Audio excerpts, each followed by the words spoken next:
Welcome to Lunchtime Hot Topics. This session is going to go over the new dyslexia state plan for elementary educators. The first thing I want to cover is that the definition of dyslexia should be universal in all school districts. The definition is very specific and comes from the International Dyslexia Association. It is as written on your screen here. We want to make sure that we understand that dyslexia is neurobiological and is not about reading words or letters backwards. We want to dispel that myth if anyone has that question. We're going to start with the pre-service recommendations and what that will look like for teachers in Kansas. Any teacher in Kansas that wants to be licensed would have to make sure that their program standards for higher education include the International Dyslexia Association's knowledge and practice standards for teachers of reading.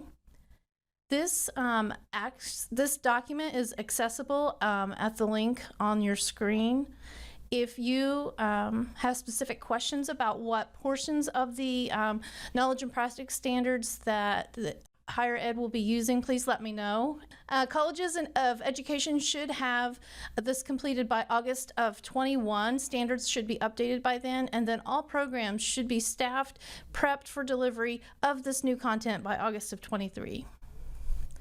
Finally, pre-service candidates for K-6 teaching licenses, English language arts endorsements, which includes grades 5-8 and grades 7-12, reading specialist and special education high incidence need to pass an examination of their knowledge of the science of reading. These tests do not have to be praxis exams, however, they do have to be covering the content of the science of reading. The state board will approve assessments that will meet this requirement. This timeline is August of 21. Professional learning is the next requirement for school districts. This will impact K-12 institutions. We would like for all school systems to provide evidence-based and consistent professional learning opportunities that consist of the training of the nature of dyslexia, an introduction to the procedures to identify students who are struggling with reading, and an introduction to intervention strategies and procedures.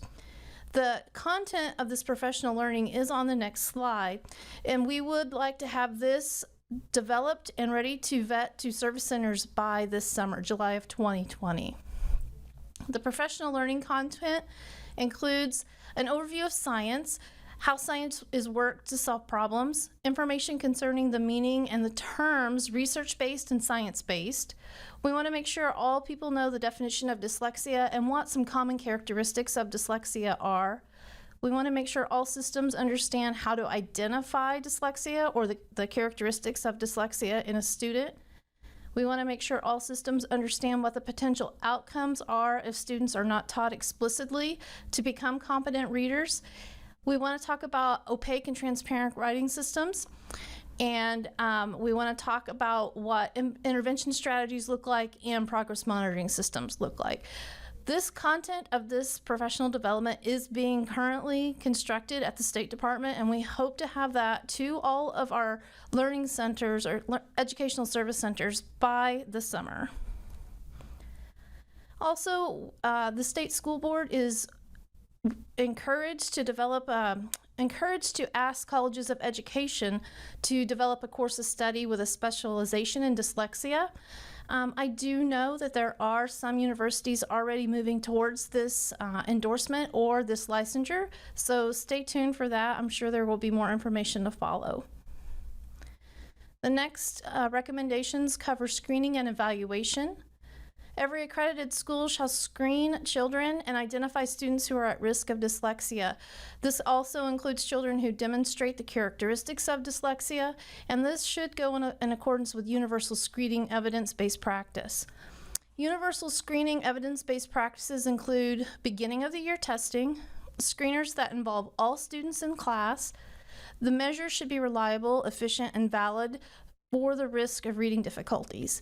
Once students are identified as at risk, they should have immediate and effective intervention. And we should also ensure that they are making adequate progress in their reading goals. This list of screeners should be ready by January, and will also be ensuring that there will be training There will be training developed for this as well by August.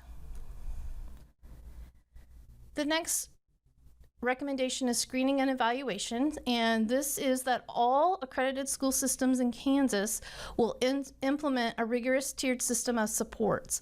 This is in the foundational structures of the KISA system, which I will go over. In the foundational structures of KISA, these 12 things have to be part of your ITA process. All students should be involved.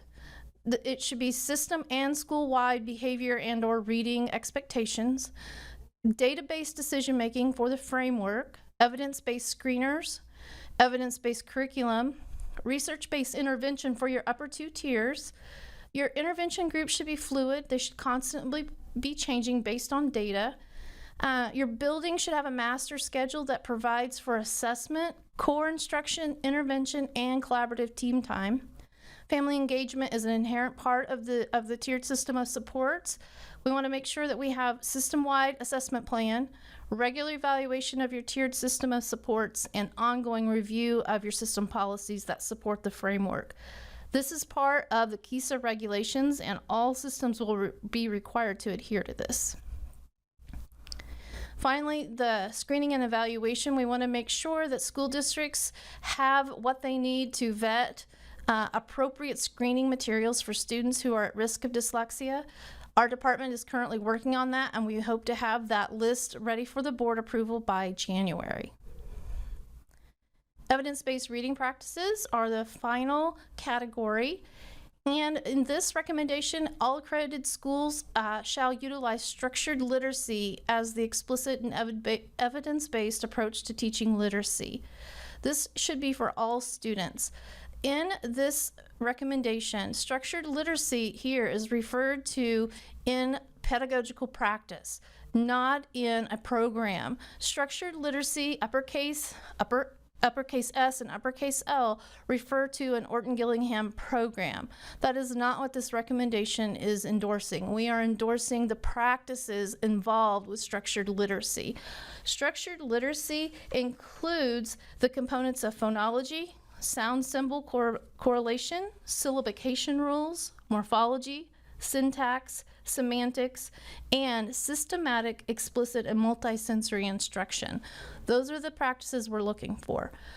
In this recommendation, we will also create a checklist that will help guide your structured literacy implementation. You can use this checklist to compare it to your current program outcomes and see if there are any holes or any places where you would need to supplement.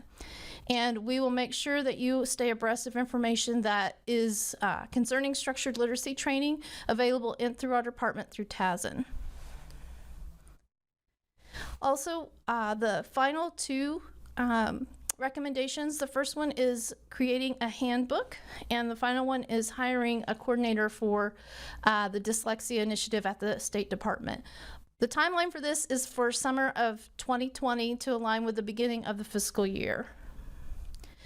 If you have any questions regarding the dyslexia initiative, any questions regarding any of these outcomes or regulations and requirements, please feel free to contact me. I'm available at the number on your screen and the email address on your screen. Thank you.